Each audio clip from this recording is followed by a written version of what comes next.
Docteur Béthia Célestin, bonjour. Bonjour. Je suis ravi de vous recevoir parce que vous avez présenté un travail personnel très intéressant. Et je vais d'abord vous demander de vous présenter et de nous dire un petit peu vos centres d'intérêt en rapport avec ça et peut-être pas en rapport avec ce que vous avez présenté aussi. Alors, je suis Béthia Célestin, donc je suis chef de clinique actuellement à l'hôpital Bichat, au service de chirurgie cardiaque. Et je vais vous présenter une étude que nous avons effectuée à l'hôpital Bichat, dans le centre d'investigation clinique et dans le service de cardiologie et maladies infectieuses, sur les facteurs associés à l'adhérence des patients aux mesures non spécifiques de prophylaxie de l'endocardite infectieuse. En gros, les grandes lignes, qu'est-ce que c'était cette étude? Comment vous êtes organisé? Qu'est-ce que vous avez fait? Alors, il s'agit d'une étude transversale qui s'appelle Post-Image. Donc, cette étude est issue d'une étude de cohorte éco-image qui consistait à suivre des patients ayant eu un épisode aigu d'endocardite infectieuse à l'hôpital Bichat. Et nous les avons suivis à 1 an pour avoir des constatations, que ce soit sur des facteurs médicaux, psychosociaux, évaluation de leur état cognitif à au moins 1 an de l'épisode d'endocardite infectieuse.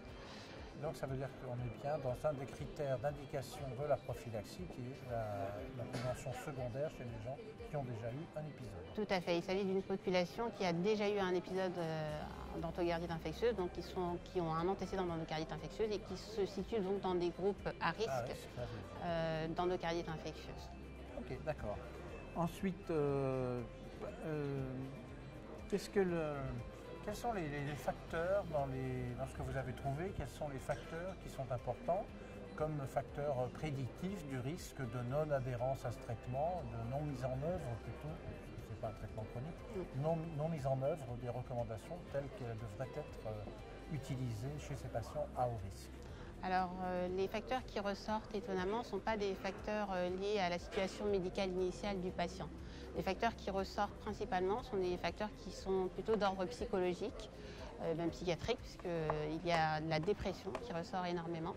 Les patients déprimés sont des patients qui adhèrent moins aux mesures non spécifiques de prophylaxie.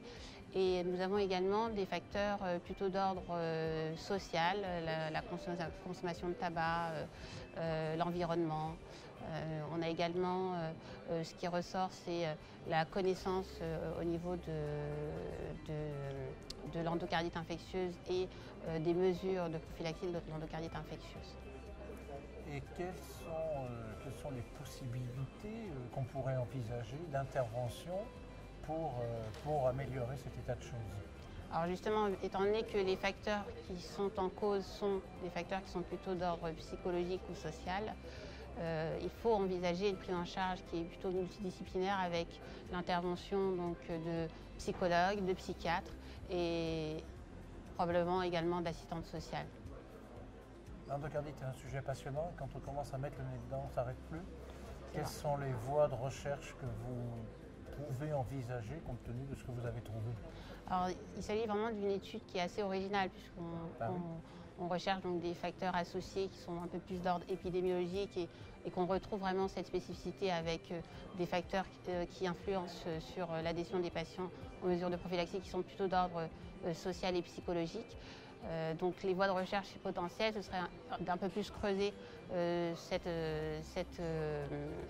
trouvaille et essayer de voir si, en faisant éventuellement intervenir des partenaires psychosociaux, si on arrivait à améliorer l'adhérence des patients aux mesures non spécifiques de prophylaxie de l'endocardite infectieuse chez ces patients qui sont fortement à risque.